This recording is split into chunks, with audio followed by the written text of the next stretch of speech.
Ay, miss, anong oras na? Miss, ano namang oras na? Ayan tayo eh.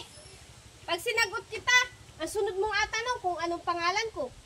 Siyempre, sabihin ko kung anong pangalan ko. Sunod mo namang atanong kung ako'y may boyfriend na. Di siyempre, sabihin kong wala. Sunod mong atanong kung saan ako nakatira. Siyempre, turo ko naman. Pagdating ng gabi, kahit ako'y nagapahinga, biglang may makatok. Pagbukas ko, ikaw, at manliligaw ka na. Siyempre, abula-bulahin mo na ako. Sagutin mo man kita. Oh, pag sinagot kita, mabubuntis ako. Ano mangyayari sa akin? Magugutom ako. Gutom, mga abutin ko sa iyo. Orasan pa nga lang, hindi ka makabili. Buhayin pa kaya ako? Ay, ano na yung babae yun? Nagtanong lang ako ng oras. Ang dami nang sinabi.